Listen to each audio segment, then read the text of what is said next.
This is Broad Radio. For you, by you. Broad Radio. Here for more.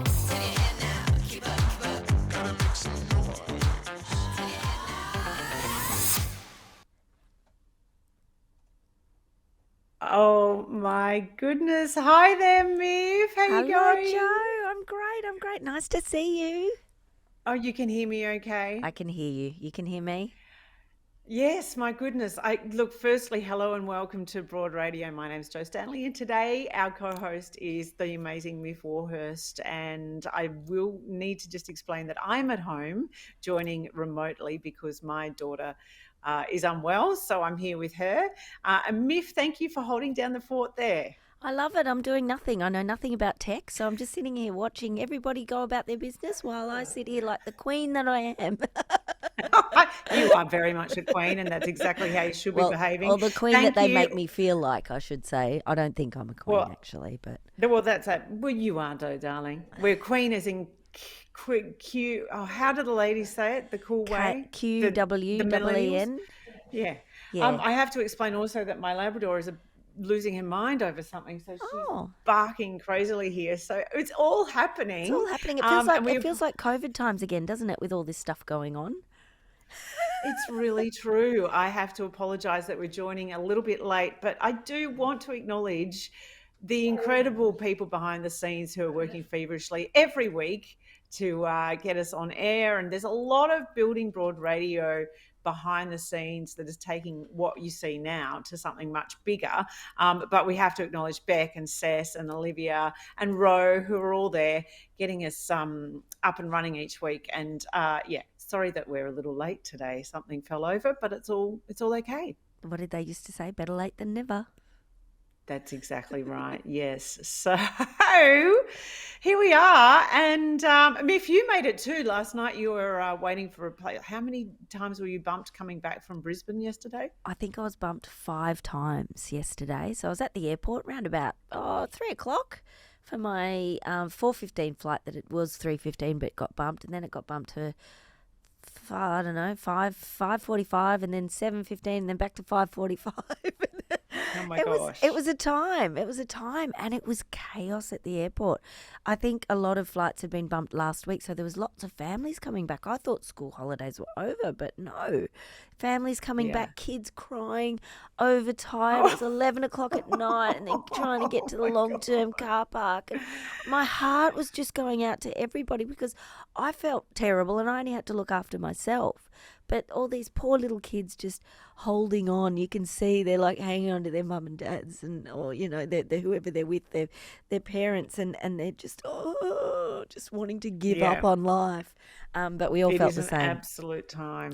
It's a time. And isn't this right now, then that, the madness there at the airport and what's happening with me at home and all of this, it's just really a snapshot of what's going on in the country. There's a lot that we're managing.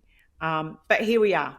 And I'm really grateful to be speaking with you and having you join us on Broad Radio. Myf, thank you so much. Oh, Jo, it's always good to be here. Listen to Daisy in the background. Oh, she's really happy.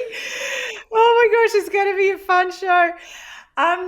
So here we are on Broad Radio, and of course you can join us anytime via podcast. You can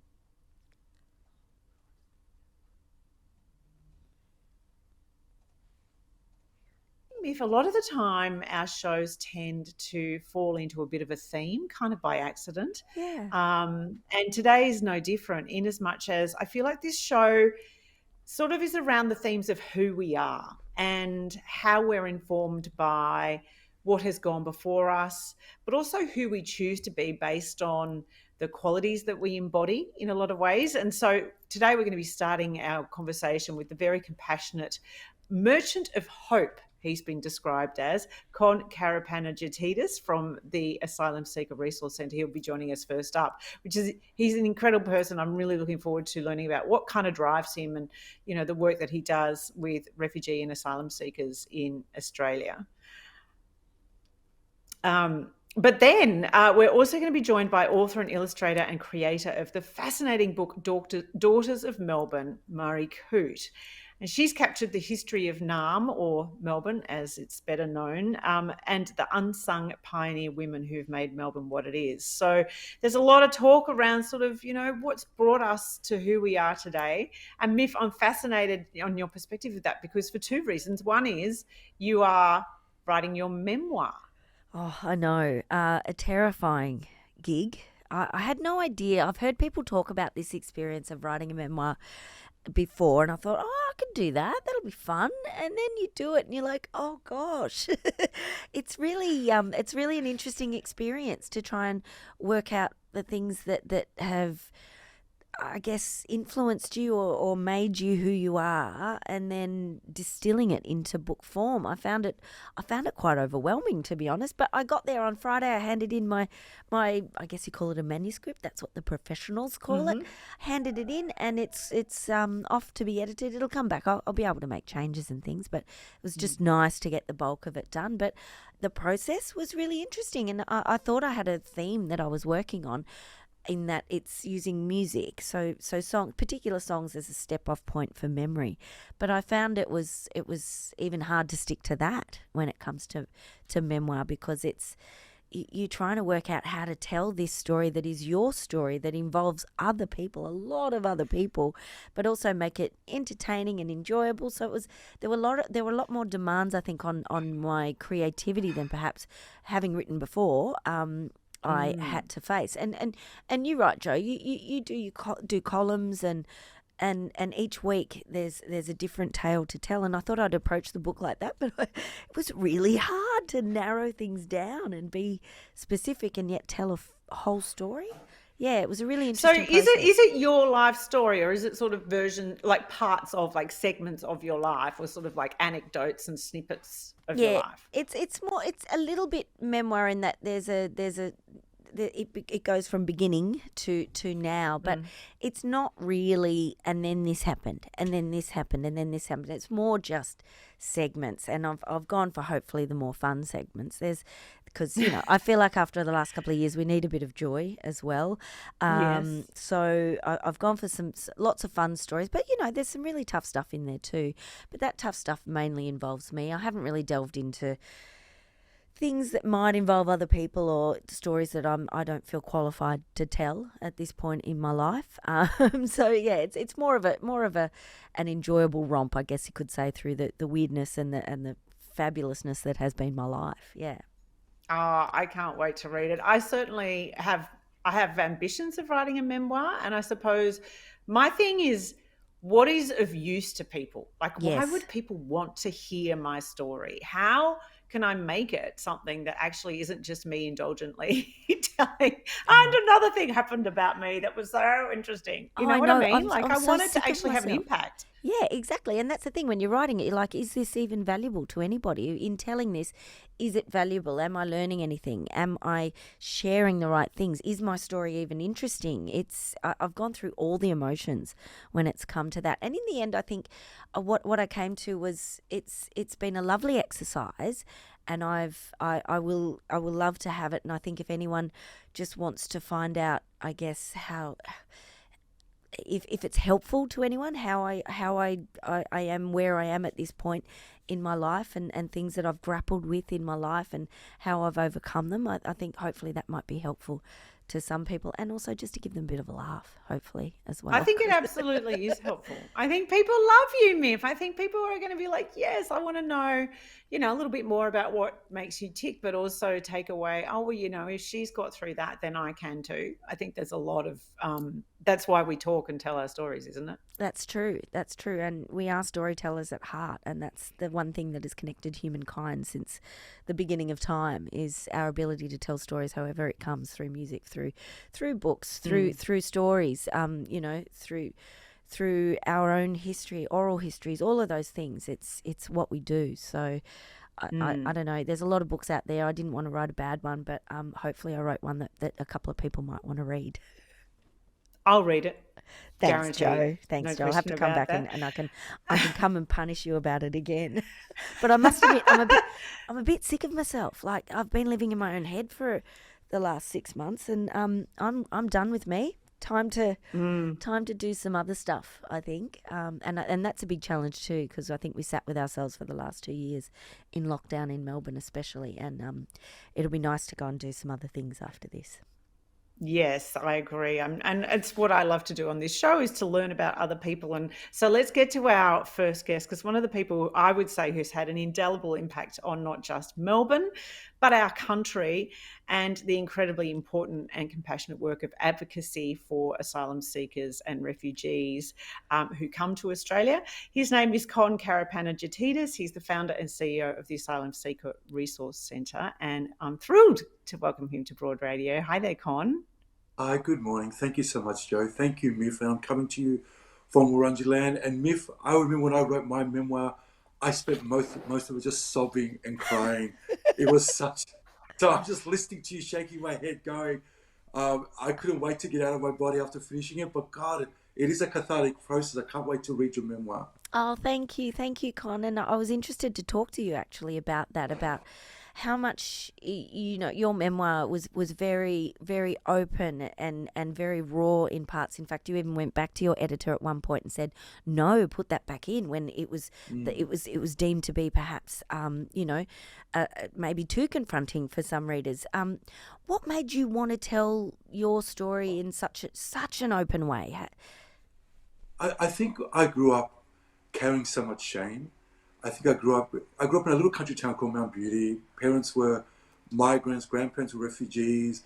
They came with nothing. I experienced a lot of racism as a kid in a little country town, a lot of bullying through high school. And that shame became my narrative and my story about the sort of person that I am and the sort of treatment I deserve. And I just thought, by the time I got to 18, I thought I was unlovable and undeserving of love and affection and acceptance, that it had to be conditional.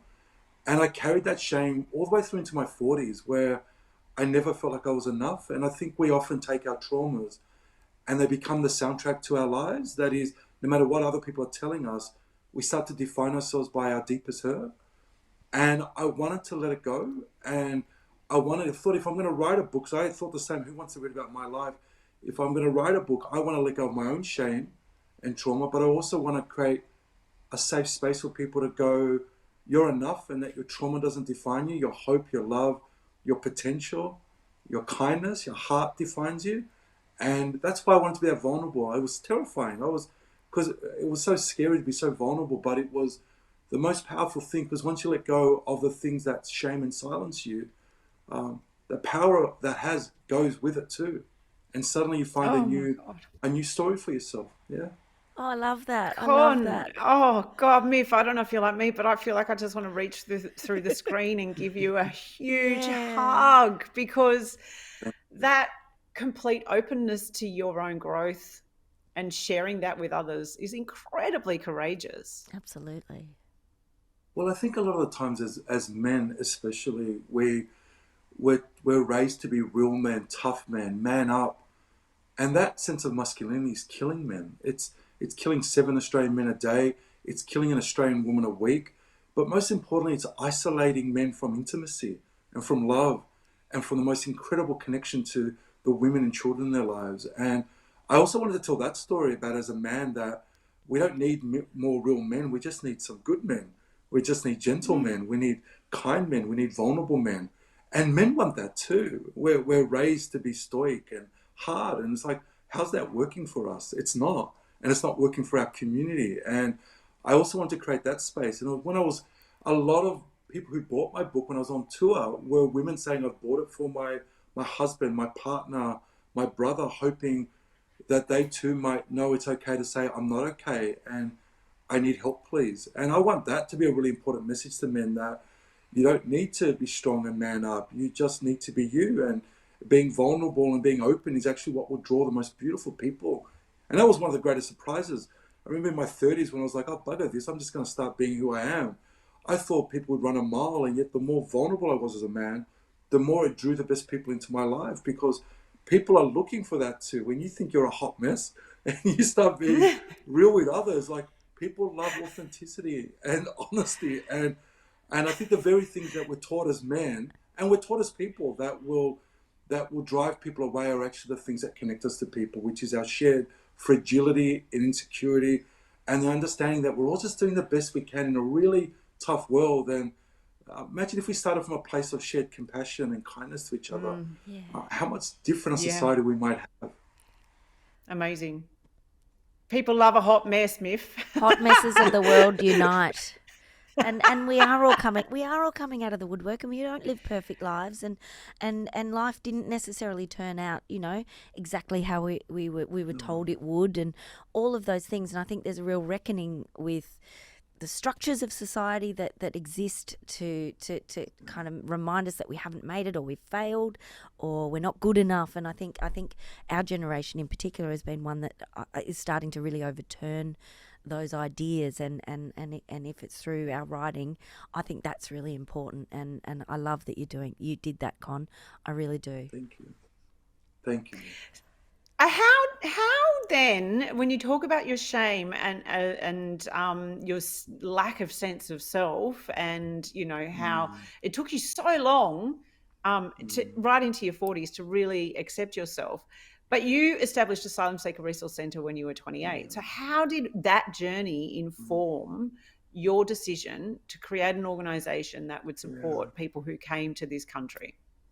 Yeah, I remember being at 18 and kind of, thinking I really wanted the world to kind of swallow me whole, and going, I'm either going to, I made this decision, which was, if I don't find a way to give love and share love, I'm not going to last. I'm not going to make it. And so I decided that if I didn't think I was deserving of love, that one of the ways I could kind of meet love halfway was to go out there and give the love that I had in my heart. And so when I was 18, I started volunteering. I started working in a homeless men's shelter, then volunteering at the Children's Hospital on my Sundays with very special kids, and outreaching on the streets of Melbourne, supporting young people who were sex working on the streets of St Kilda when I was like 20 years of age, running support groups for male survivors of incest when I was 20. And when it came to setting up the ASRC, it was again an extension of that same journey about, in Greek culture, we have a term called philoxenia, which is love of the stranger, the understanding that freedom and safety is just a lottery, and at any moment it could be us seeking the safety and welcome as a stranger. And when I started the ASRC, it was about recognizing that when people came seeking asylum as refugees to this country, that we had closed our hearts and doors to them. And this really resonated deeply with me, because my grandparents were refugees, my parents came with nothing, I was the first to even go to high school in my family. So I came from a generation of struggle and adversity, and I didn't want to see others struggle. I don't like seeing people left behind. And it was a moment in time, the year before, I had just lost my father suddenly at 27. And again, I wanted the world to stop. I wanted not to be here. But I know my father raised me to be the man and person that he never got a chance to be. He was the most incredible person, but my dad had to leave school at the age of 9 to go and work the fields for his poor family. And he dreamt of being what I got to become, a lawyer, and to do what I loved. And I think for me, being proud of where you come from, but understanding the gifts of what you have and making the most of it. And so for me, it was about, well, I'm going to take the sacrifices of my mum and dad, and I'm going to make a difference, and I'm going to make it to people that are the most unwelcomed and unwanted in this country, because they're the most courageous and extraordinary people I've ever met, are refugees. Think about the bravery of that, of crossing sea and land to save your family. Like, they're heroes. And ever since I've been blessed for the last 21 years to do this work.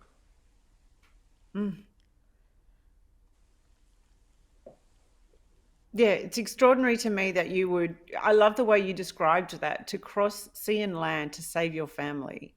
They absolutely are heroes. So tell us, just for people who aren't aware of ASRC, the work that you do and some of the stories that you must hear from the people that you work with.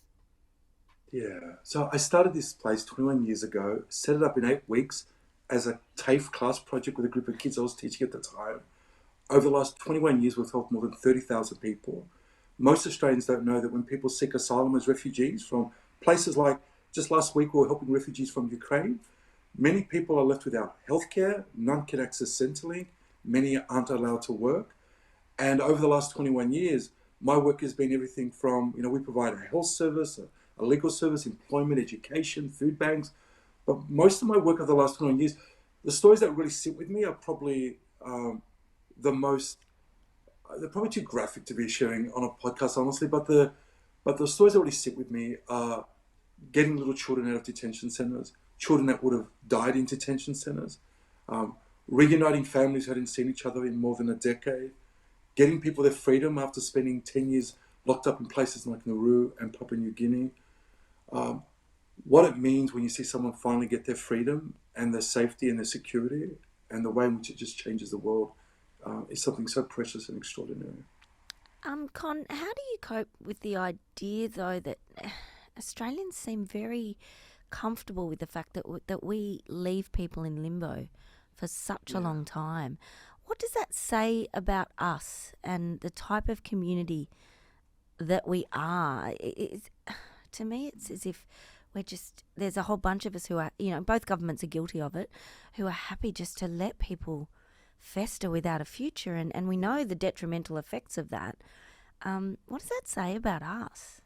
Yeah, I think there's a complex answer. I think we have an issue of racism in this country. Now, I just have to name that because we only have to look at what's happening to First Nations people still. We just had NAIDOC Week, and we still have almost 100% of young people in Northern Territory that are detained are First Nations. We still have half of Indigenous men my age that even make it to my age. So we've got a long road to go there. I think the other part of it over the last 21 years is we have seen successive governments, actually since Howard in 1996, poison the hearts and imagination.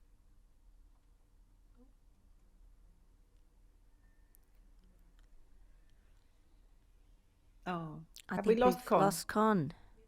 Oh, He's just frozen. He has. If Con can hear us, he needs to maybe jump out and jump back in again.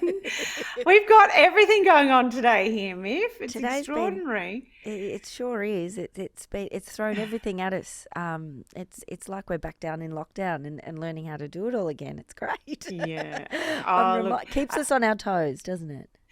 It really does. But something that Con was saying there that really resonated with me is this sense of gratitude for what we have in this country. Yeah. And also, though, with the open heart of not taking that for granted and welcoming people who are, experiencing, because of the lottery, a life that everyone deserves safety for their family, right? Yeah, absolutely. And that's the thing. It is a lottery. You don't get to choose where you're born, what part of the world that you're born in. And it seems just ludicrous to me that we can treat people differently depending on where they come from. I mean, it could. Fortunately, it hasn't happened to us here in Australia, but it's a possibility, and I think we need to remember that. And the way we treat people seems grossly unfair. And cruel. Con is back with us here, so you were in the middle of telling us that absolutely we need to come to terms with the fact that Australia is a racist country. Yeah, look, I think Australia's a racist country, but Australia is also a compassionate and welcoming country too. And I think what I found is that when you actually talk to most Australians and equip them with the stories, the facts, and talk about values, about what if it was your family, what do you think families deserve when they're fleeing for their lives, most Australians are compassionate, most Australians are welcoming, and in fact, every poll shows that most Australians are willing to welcome and support more refugees to Australia. I think what's get lost within that is we are told we have no choice but to be cruel. And what happens instead of humanizing refugees is we've demonized them. And so the very heroes of the story have become the villains of the story. And I think once we start engaging people back into their hearts and their values, I think most Australians end up having a very different conversation. And you saw that with the Billowella family. What was it about that family that cut through to so many Australians where they wanted them desperately to be allowed to stay? You had a story that people could relate to and a family that was humanized. I have thousands of those families every day. It's just no one's telling their story in most mainstream media. What we're hearing is about borders and danger and risk. And yet, when you look at what's happening to Ukraine, we've opened our hearts so beautifully. And it's like, why aren't we doing that all the time? What is it about what's happening there? And that's where the race issue comes in. That it's a lot easier for us to feel safe to welcome white refugees than it might be to welcome refugees from other places of the world. And I think I'm hopeful and optimistic because I think most people are good in this country and most Australians are kind and compassionate. And I've seen that for 21 years, the incredible support of people. But what we need is leadership. And we've had very little of it for the last 21 years on refugees. Instead, we've had division and fear. But I think the last election shows you people are tired of that. And people want something compassionate and something humane. And I'm really hopeful and optimistic. Things haven't changed yet, but I'm actually really hopeful that we can create some generational change that won't suddenly be rolled back if we have another change of government. Yeah, I mean, it's been, I think, concerning that policy has been so cruel, and in our name, I don't know, as an Australian, I kind of go, I don't want us as a nation to be known as this kind of country. So there's a lot of work still to be done. Con, are you optimistic that we're going to head down the right path and that we'll be able to be a nation that we can be proud of as far as how we treat the most vulnerable people on this planet? I am optimistic, but it really requires, like everyone listening to this, it requires us to be actively engaged in our democracy. Like there's this elation of seeing the end of 9 years of Morrison and co. But whether we're going to get the promises that the Albanese government has made into a reality, not just on refugees, but on violence against women, closing the gap, climate change, it is going to demand us to hold our elected representatives to account. So for refugees right now, it's putting pressure on the government to go, okay, you promised you would let 19,000 people who've been found to be refugees permanently stay. What are you waiting for? You promised to safely get the 200 plus people left on Nauru in Papua New Guinea, who on the 19th of July enter their 10th year of detention, to Australia while you find out how to resettle them. What are you waiting for? You promised to let people work, have healthcare, a safety net, at a time we have such massive skill shortages. Why aren't we letting everyone seeking asylum contribute to our economy rather than be an object of charity in our economy? What are you waiting for? And so I'm optimistic, but it's not going to happen unless we keep the pressure up and go, we elected you because we want to change a kinder, more progressive Australia. Now we expect you to deliver on that. What are you waiting for?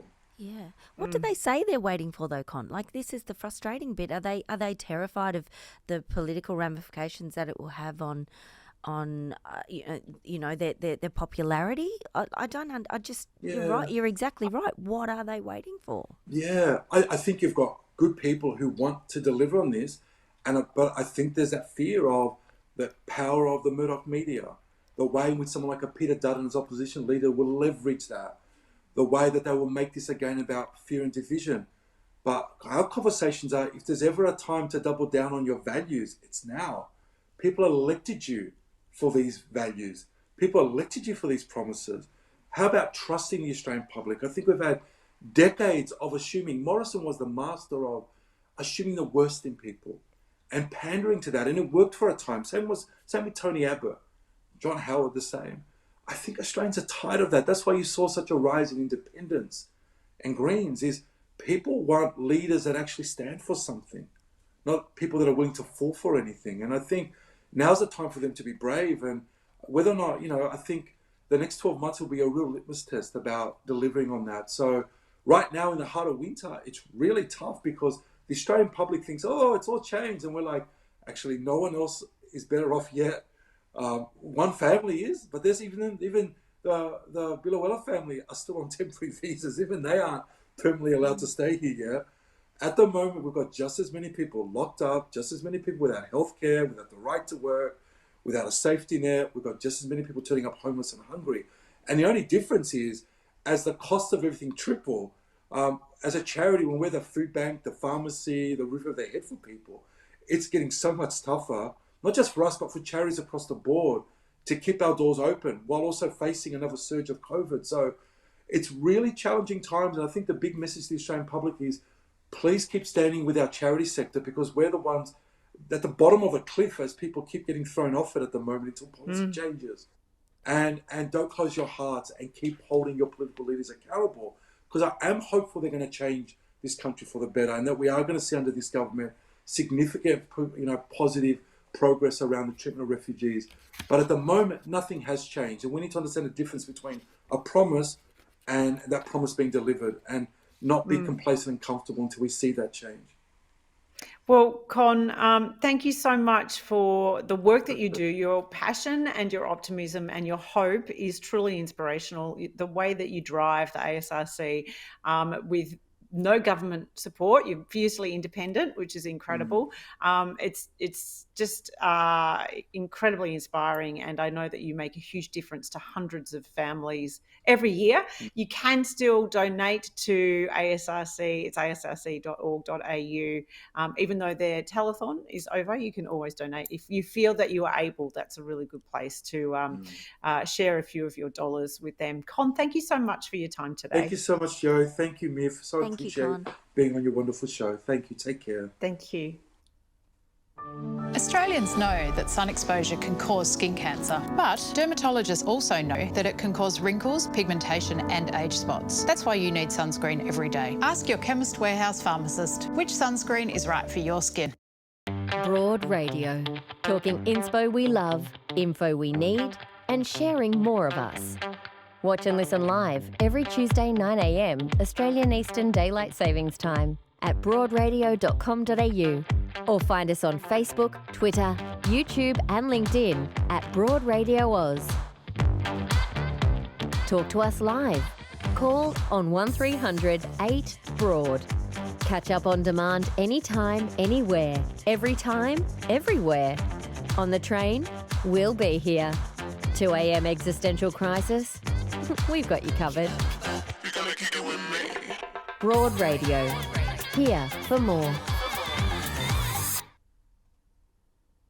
Well, Myf, as I was saying earlier today, the show is a lot about who we are and what has made us who we are. And we're talking about Melbourne, particularly there with Con from ASRC, and someone who has contributed this exploration of Melbourne and what makes us tick is a woman who has created a beautiful book, and it's an exhibition as well. It's called Daughters of Melbourne, and her name is Maree Coote. Hi there, Maree. Hi, Jo. Hi, Myf. Lovely Hi, to talk to you Maree. both. So, Maree, Daughters of Melbourne is a project that you've created where you have looked at this city, and it's no different. Cities all around the world are the same, really, Yep. and seen a stark absence of statues that are about women and the pioneers that have made this city, and gone, oh, that's not right. I need to do something about that. Absolutely. And, this began, Jo, over 20 years ago with my first book, which was a general history of Melbourne. And I thought I'd add a chapter on beauty. And so I grabbed my camera and skipped around the grid, taking photographs of our beautiful statues, and realised there were no women. I found France's Joan of Arc and Britain's Nurse Cavell, and an Italian nun, and a nymph, and a nude, and a mermaid, etc. Goddess Diana. But not one single real, actual, live Melbourne woman. And then I heard a rumour that there was a half figure of Mary Gilbert, who was the first and only white woman on John Pascoe Fawkner's boat of colonial invasion in 1835. Only white girl in town, arrived pregnant, gave birth 2 days later. Anyway, I found her underneath the polystyrene sheets and fertiliser tins in the Fitzroy Gardens hothouse shed. No way. Yes, she's brought out when the petunias are in bloom.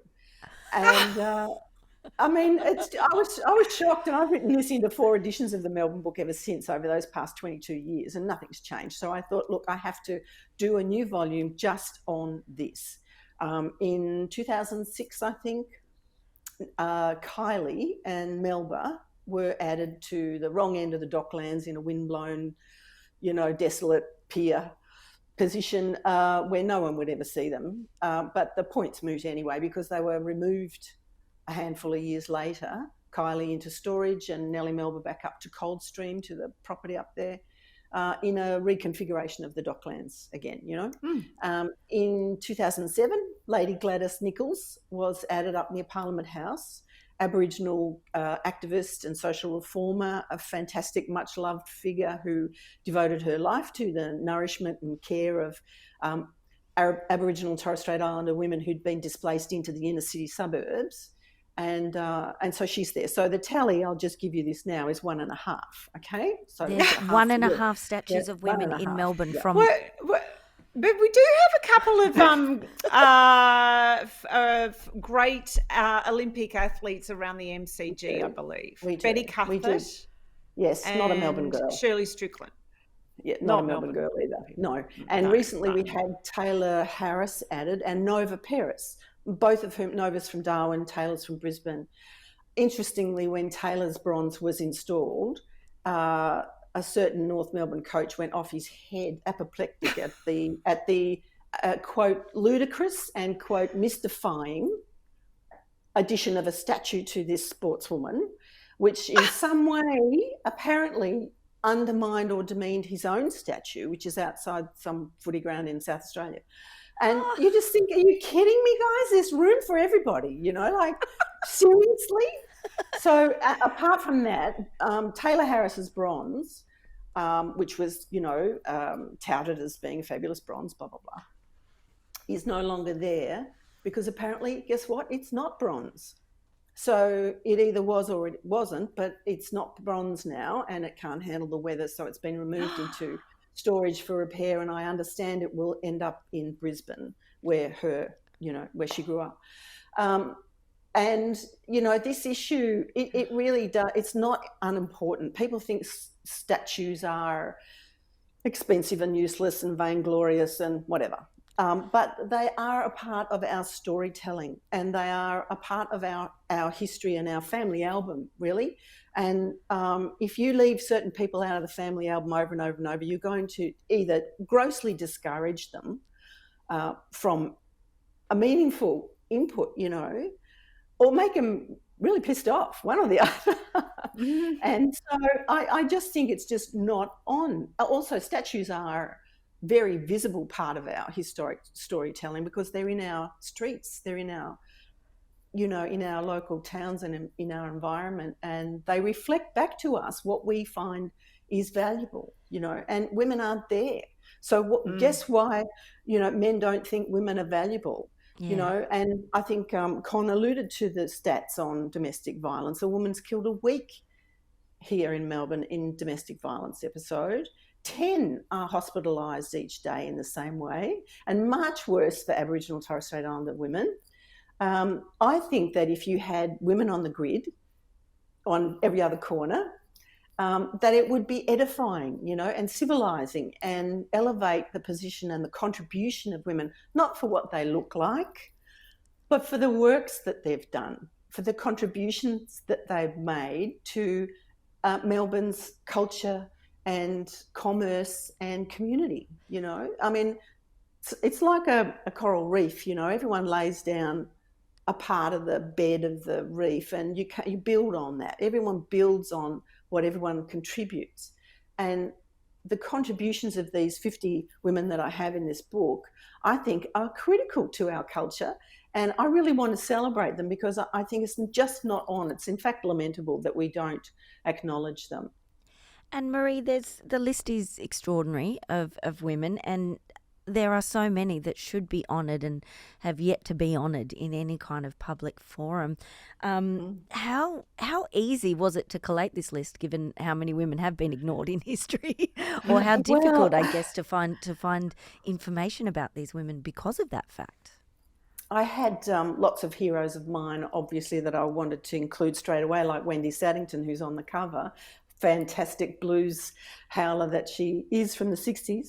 And even Princess Panda. Between Germaine Greer and Princess Panda, you have the yin and yang of my girlhood.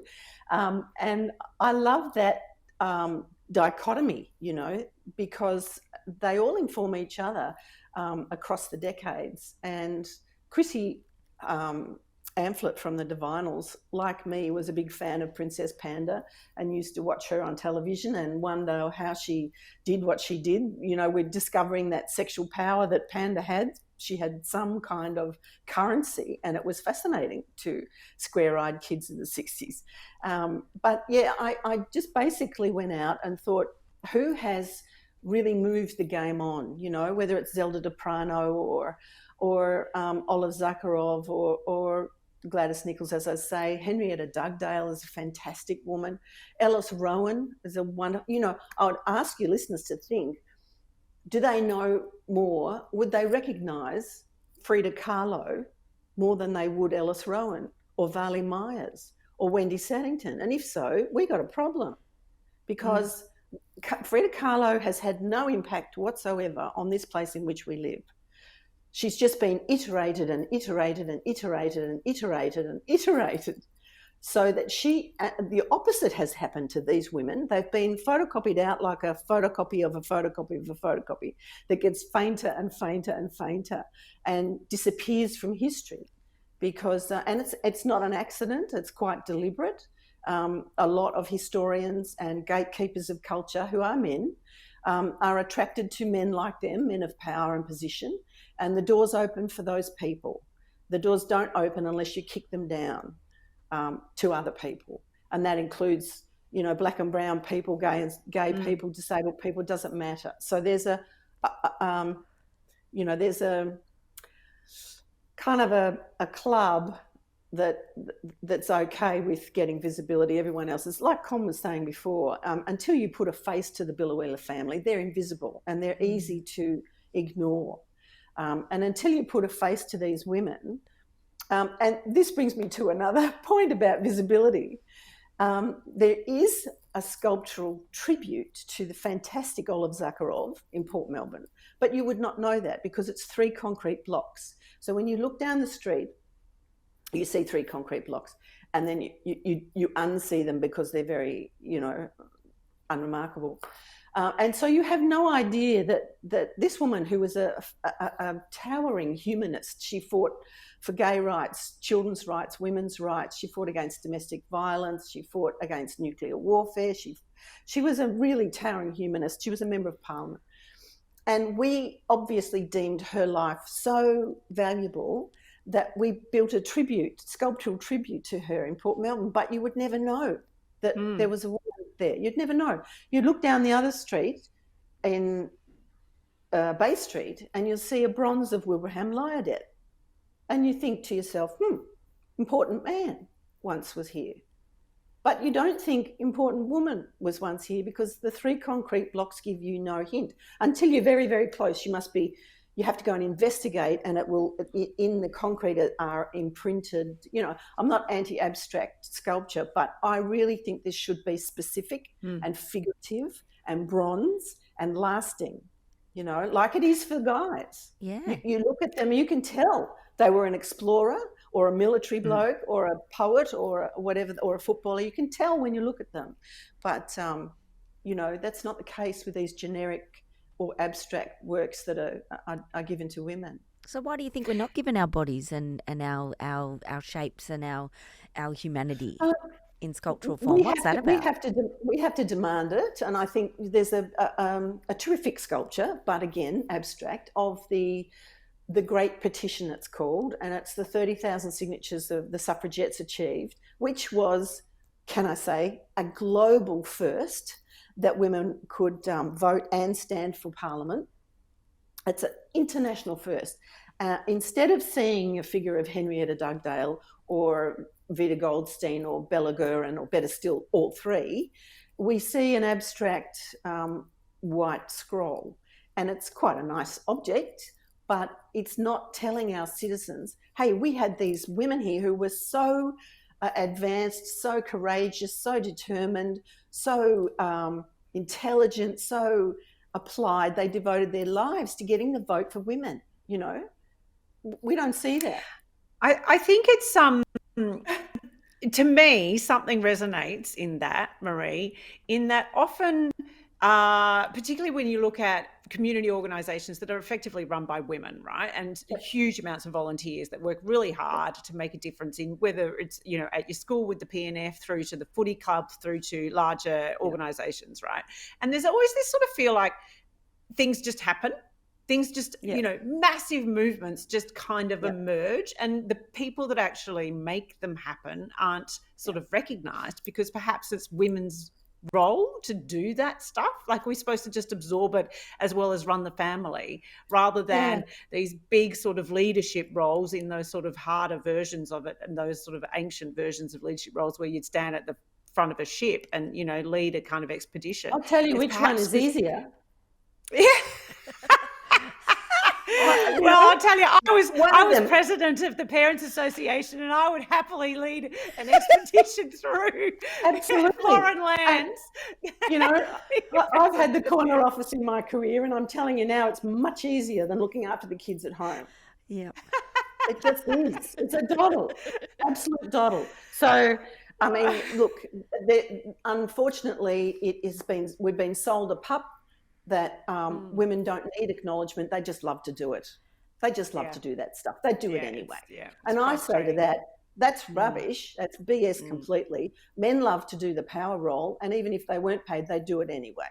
So, and when I was putting this book together, some of the women said to me, "Oh, but I'm not important. I haven't done anything great. Don't write about me. I'm not a star. I'm not worthy, blah, blah, blah." And I said, look, after hearing a bit of this, I said, I have to say, I'm exhorting women, please, to take responsibility for your achievements, because you are robbing the next generation of women of great role models, and they need it more than anything. And today we have an epidemic of depression and anxiety and God knows what.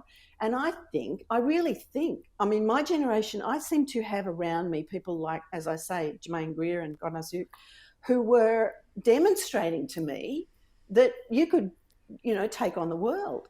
And if any of my bosses when I was a young girl had a go at me, we were all really mouthy back then. We would holler, we would yell, we would, you know, and I feel we've lost a lot of that. And this generation seems to be self-chilling their defiance. They've got a lid on it a bit. I don't know if it's social media. I don't know if they don't feel supported in community. I don't know if they don't feel they have those role models there, you know, around them. And I think if we could see women in our streets that were not generic advertising billboards, not generic nudes and mermaids, but specific women who have actually done great work, you know, be they artists, musicians, be it Lil Whiteman from Le Louvre or Ellis Rowan, I mean, be it whoever, that they've actually gone for, and every woman in this book just had to woman up and have a go. No, they had to kick a door down. No, they had to kick a door down. Nobody gave it to them on a plate. You know? Maree, thank you so much. I feel inspired today to woman up, absolutely. And yes, you're exactly right that we need the role models, and now's the time to celebrate our achievements. I love the book. Look at that, Myf. It's such so a beautiful book too. The graphics and the drawings that you've done as well are, it's worth it for that alone. It's brilliant content and imagery, beautiful.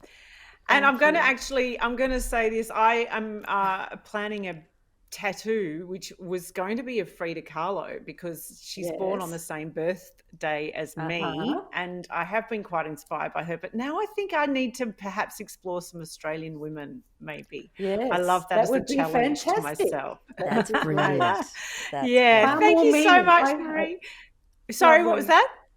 Well, for me, it's all about the meaning, making meaning in this place I live in, you know, and I love Frida Kahlo too, but look at what we've got here. We've got fantastic women here, and you too as well. And if I could have doubled the thickness of it, there's so many more fantastic women who could go in. True. Yeah. Thank you so much, Maree. Do get the book. I absolutely love it. Daughters of Melbourne. Thanks for joining us, Maree, today. Thanks a lot. Maree. Now, Myf, we've gone from people who've come from around the world. We've spoken about the Daughters of Melbourne. Now I need very quickly to understand how you learned about yourself on Who Do You Think You Are? Well, it's really interesting. It was incredible and a really great honour. I learnt some very difficult stuff about my great-grandmother, who was not known at all in our family, never spoken about. She didn't even have a name necessarily, and I learnt some really difficult stuff about her life and how rough it was for her. From age 7, she was institutionalized, basically sent into a life of servitude / slavery, I think. And really struggled difficultly and had a lot of really awful things happen to her. But, thinking of this book, she too, a daughter of Melbourne, and she survived, somehow managed to survive, regardless of all the obstacles against her. And getting to have that experience and to learn about her was such an honour. And then to be able to tell her story when she was at the time voiceless, that was such a privilege. And her story is not uncommon. There are thousands and thousands of these women who have never had their stories told, and so that for me was just such a huge honour. And I found out about a great auntie who also probably could be in the Daughters of Melbourne, although she wasn't born in Melbourne. I found out I had a great auntie who was an Australian pop star in the 60s, who again, her story, her name's April Byron, you can look her up. She her story's been erased essentially from contemporary pop music history. I didn't even know about her, and I know a lot about music. And she has recorded with the Bee Gees. John Farnham was her beau for quite some time. They toured the country together. It was just astounding to learn about her. But she's got these fabulous daughters who live in America, who have the best names ever, Cinderella and Candy. And they're and they're actually their daughter is a scriptwriter or a screenwriter, and they're actually coming up with her life story to be taken to television. So I do think that now we're finally starting to learn about these women who were ignored for so long, or even as Maree was talking, they're photocopied out. They just disappear. Yeah. If the stories aren't there, if we're not still discussing them now, they disappear, and it's our job to keep that all alive on so many levels. Absolutely, because it perpetuates that notion that women don't contribute. Yes. So people go, oh, there aren't any stories to tell. So, but that's because they haven't been shared and, as you say, have been erased. And so then it skews our notion of what actually history is and what are the stories out there, Yeah, exactly. So has it shaped who you are? Has it changed how you see yourself? Absolutely. It's given me a lot of impetus to look, I feel like I'm standing on the shadows of women with great resilience, and I owe it to them to live a life that they never could, and that they never got to enjoy, and to, like I said, to tell their stories, to support the more vulnerable in society. And it's really kind of pushed me in that direction. And I know that I've spoken to you about it before, but I was already in the process of becoming a foster carer, and I think that having learnt about my grandmother's great grandmother's experience, it's pushing me further to care for others and to help where I can, because she was never afforded that opportunity. So it was. I would never know any of this stuff because I wouldn't have looked it up, and our family wouldn't know. And I think it's going to have a huge impact on me and them. So a great honour.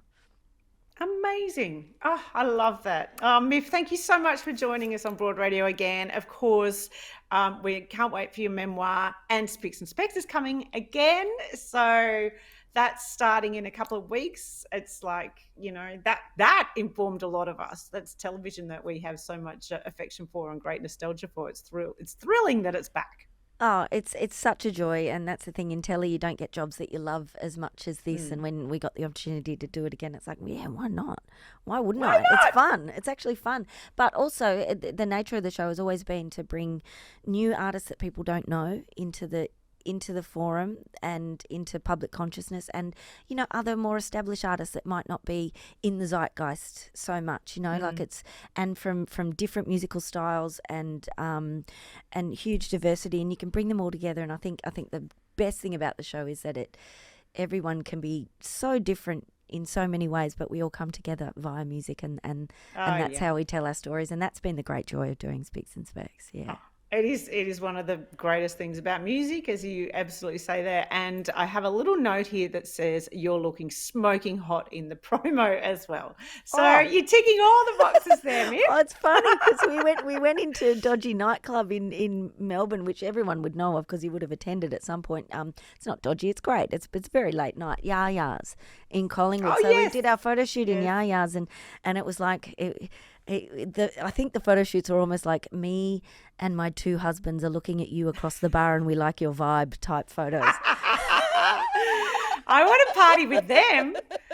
Oh my God. It's a bit creepy because we're a bit too old to be doing that, but I loved it. It was such fun. No, it's the best. Myf, thanks so much. It's always a joy to chat with you. I love your insight and I can't wait to explore more of you when your book comes out. And thanks for joining us on Broad Radio again. Thank you, Jo. Always a pleasure. I love doing this with you. Of course, we're back with more Broad Radio. We're Bradio. Back with more Broad Radio next week. We'll see you then.